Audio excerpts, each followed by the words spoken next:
So hello friends, welcome back to my channel. তো এখন অযোগ্য সিনেমাটা নিয়ে কথা বলবো। তো অযোগ্য সিনেমাটা নিয়ে কথা বলার আগে একটা কথা বলি যে এই সিনেমাটাকে প্রথম থেকে প্রমোট করা হচ্ছে যে প্রসেনজিৎ ঋতুপর্ণা জুটির 50তম সিনেমা, এবং এটা কিন্তু একটা মার্কেটিংয়ে খুব ভালো রকম হেল্প করেছে সিনেমাটাকে। এবং সিনেমাটা কিন্তু আমার মনে হয় বেশ ভালো রকম ব্যবসা সফল হবে। তো এটা বুমেরাংয়ের সাথে ক্ল্যাশ করেছে, বাট বুমেরাং যেমন আমার ভালো লেগেছে, আমি এই ক্ষেত্রেও বলতে পারি অযোগ্যও কিন্তু এটা বেশ ভালো সিনেমা হয়েছে। তো একই সপ্তাহ একই দিনে মুক্তিপ্রাপ্ত দুটো বাংলা সিনেমাই ভালো হয়েছে। এটা একটা খুব বড় পজিটিভ সাইন বাংলা ইন্ডাস্ট্রির পক্ষে, কারণ কারণ এই সিনেমার দু ধরনের অডিয়েন্স আছে। কারণ কৌশিক গাঙ্গুলি সিনেমা তো বাচ্চারা দেখবে না, তো ম্যাচিওর অডিয়েন্স দেখবে। ওই সিনেমাটা বাচ্চা ফ্যামিলি সবাই মিলে দেখা। তো সব ধরনের অডিয়েন্সকে কেটার করার জন্যই সিনেমা বাংলা ইন্ডাস্ট্রিতে হচ্ছে, এবং সেটা ভালো সিনেমা হচ্ছে। তো সেটা একটা পজিটিভ সাইন বাংলা ইন্ডাস্ট্রির পক্ষে। তো সেটা একটা জিনিস, এবং আমি সেই জন্য দুটো সিনেমাই হিট করুক, এবং সেটা উচিত ইন্ডাস্ট্রি গ্রোথের জন্য। যাই হোক, অযোগ্য সিনেমাটার কথা বলি, যেটা 50তম সিনেমা এই জুটির। তো এই সিনেমাটা কি সেই 50তম যে সিনেমা এই জুটি, সেটা কি জাস্টিফাই করতে পারলো? আমি বলবো যে হ্যাঁ, জাস্টিফাই করতে পারলো। সিনেমাটা কিন্তু ভালো হয়েছে। হ্যাঁ, সিনেমাটা কৌশিক গাঙ্গুলির শ্রেষ্ঠ সিনেমার মধ্যে হয়তো পড়বে না, বাট সিনেমাটা কিন্তু ইন্ডিভিজুয়ালি দেখতে গেলে সিনেমাটা কিন্তু বেশ ভালো সিনেমা হয়েছে। তো সিনেমাটা যে গল্পটা, সেটা যেটা যেটা প্রমোতে দেখানো হয়েছে, সেটুকু আমি রাখবো। যে শিলাজিৎ এবং ঋতুপর্ণা, যে একটা দুটো, সেটা স্বামী স্ত্রী, এবং তাদের শিলাজিতের জব চলে গেছে। তো ঋতুপর্ণাকে সংসারে হাল ধরার জন্য তাকে একটা জব করতে হচ্ছে, এবং হঠাৎ করে তাদের লাইফে প্রসেনজিৎ ক্যারেক্টারটা, যার ক্যারেক্টার নাম প্রসেন, সেটার আবির্ভাব ঘটছে। এবং তারপরে তাদের জীবনে কী কী পরিবর্তন ঘটছে, এবং সেটা দেখতে গেলে আপনাকে অযোগ্য সিনেমাটা থিয়েটার্সে গিয়ে দেখতে হবে। এবং সিনেমাটার নাম অযোগ্য কেন, সেটাও একটা সেটা দেখতে হবে সিনেমা হলে গিয়ে, গল্পতেই আছে ওটা। তো ফার্স্টে যখন সিনেমাটা শুরু হয় না, তো সিনেমাটা শুরু হয় সেই রেল লাইনের যে সিনটা, যেটা প্রমোতেও রয়েছে, তো ওইটাতে শুরু হয়। এবং যখন থেকে শুরু হয়, তখন থেকে একটা অডিয়েন্সের ইন্টারেস্ট গ্রো হয়ে যায় যে ভাই এটা কেন হলো, কী হলো, এটার ব্যাক স্টোরিটা কী, সেটা জানার ইন্টারেস্টটা প্রথম থেকে কিন্তু কৌশিক গাঙ্গুলি অডিয়েন্সকে দিয়ে রেখেছেন একটা। এবং ধীরে ধীরে ব্যাপারগুলো আনভিলিং হচ্ছে, রিভিল হচ্ছে ব্যাপারগুলো। এবং যে ব্যাক স্টোরিটা রয়েছে ঋতুপর্ণা প্রশ্নে, সেটা কী।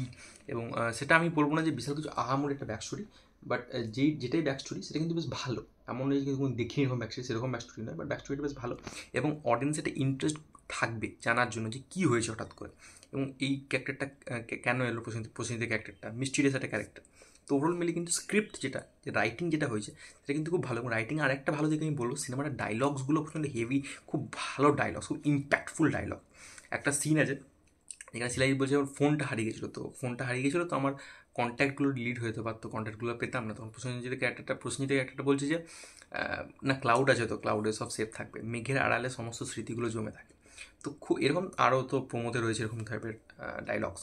তো সেগুলোই সিনেমাতেও প্রচুর পরিমাণে রয়েছে, এবং ডায়লগসগুলো খুবই খুবই ইম্প্যাক্টফুল ডায়লগস। এবং এই ধরনের সম্পর্কের যে সিনেমাগুলো, এখানে ডায়লগস ইম্পর্টেন্ট হওয়া খুব জরুরি। ডায়লগস যত ইম্পর্টেন্ট হবে, তত সেই সম্পর্কের টানাপোড়েনটা সম্বন্ধে আমরা ফিল করতে পারবো।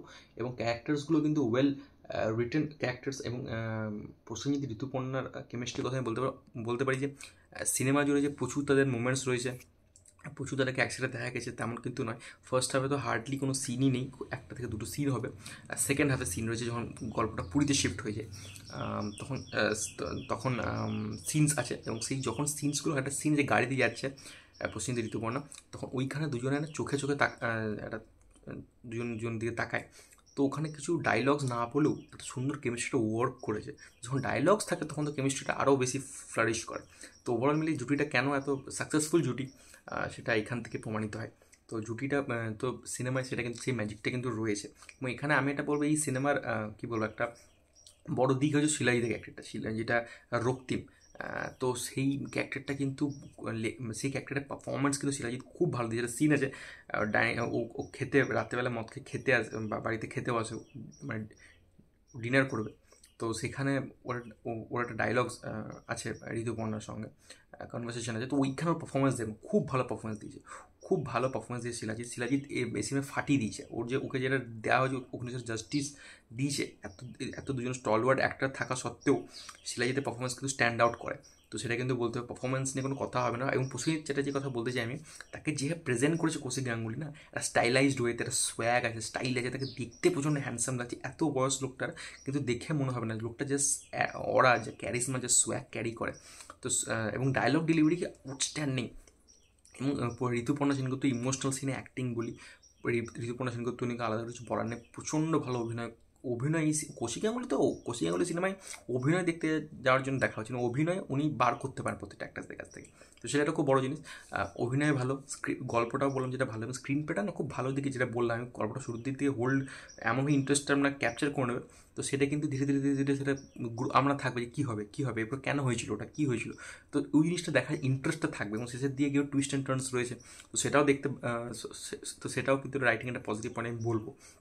আর মিউজিকের কথা যদি আসি, আমি এখানে প্রত্যেকটা গান ওয়েল প্লেসড, সেটা আমি অরিজিৎ সিংয়ের যে গানটা বলবো, এবং বিশেষ করে অযোগ্য আমি যে গানটা, যেটা অনুপম রায়ের আছে এবং রূপম ইসলামের রয়েছে, তো অনুপম রায়ের যে গানটা যখন থাকে সেটা যে সময় প্লেস হয়েছে, এবং রূপম ইসলামের গানটা যে সময় প্লেস হয়েছে, দুটো সিচুয়েশন কিন্তু আলাদা এবং ঠিক জায়গায় প্লেস হয়েছে, এবং আরও ইমন চক্রবর্তী গান রয়েছে, আরও গানগুলো খুব সুন্দর, এবং গানগুলো ঠিক জায়গায় প্লেস করা হয়েছে। তো মিউজিক এই সিনেমার একটা দুর্দান্ত পান, ব্যাকগ্রাউন্ড মিউজিকও ভালো, যেসব জায়গায় বাঁশির একটা সুর শুনতে পাওয়া যায়, সেখানেও কিন্তু সিনটাকে এলিভেট করে, সিনটা মানে সিনটার সঙ্গে ভালো সিঙ্ক হয়েছে, এবং মিউজিক ওভারঅল মিলে মিউজিক কখনো সিনেমার উপরে চলে যায় না, সিনেমাটাকে মানে গল্পটাকে এগিয়ে নিয়ে যাওয়ার কাজ করে, তো সেইটা একটা খুব বড় ভালো জিনিস। আর ডিরেকশন নিয়ে তো কিছু বলারই নেই, কৌশিক গাঙ্গুলি জানে কীভাবে অ্যাক্টার্সদের থেকে পারফরমেন্স বার করতে হয়, তো সেদিক থেকে তাকে নাম্বার দেওয়া উচিত, এবং কীভাবে একটা স্মার্ট রাইটিং করতে হবে, সম্পর্কের গল্প বলতে হবে, যেটা আমি দৃষ্টিকোণে বলি, অর্ধাঙ্গিনীতে বলি, সেটা তিনি দেখিয়েছেন সেরকম টাইপের সিনেমা করে, এবং এখানেও সেটা অন্যতা হয়নি। এই যে তিনটে ক্যারেক্টার্স প্রাইমারিলি, এই তিনটে ক্যারেক্টার্সদের যে ডাইনামিক্স, সেটা কিন্তু খুব ভালোভাবে তিনি মেনটেন করছেন থ্রু আউট দ্য সিনেমাতে। তো কৌশিক গাঙ্গুলি ডিরেকশন নিয়ে কোনো কথা হবে না, খুব ভালো 2 ঘন্টার সিনেমা, এবং 2 ঘন্টা সিনেমা আমার পার্সোনালি কোনো বোর ফিলিং হয়নি, বিকজ ড্রামাটা খুব ভালো ওয়ার্ক করেছে আমার কাছে, ড্রামাটা আমার এই সিনেমা তো বেসিক্যালি ড্রামাটা ওয়ার্ক করা জরুরি, তো ড্রামা কিন্তু এই সিনেমার বেস্ট ওয়ার্ক করেছে আমার কাছে অন্তত। তো ওভারঅল মিলে সিনেমাটাকে আমি ভালো সিনেমা বলবো, এবং যদি তোমরা দেখতে চাও ডেফিনেটলি দেখতে যেতে পারো থিয়েটার্সে, আর তোমরা যদি দেখে থাকো ডেফিনেটলি কমেন্ট করে জানো তোমাদের সিনেমাটা কেমন লেগেছে, আর ভিডিওটা যদি ভালো লেগে থাকে চ্যানেলটাকে প্লিজ সাবস্ক্রাইব করে দিও। Take care, good by.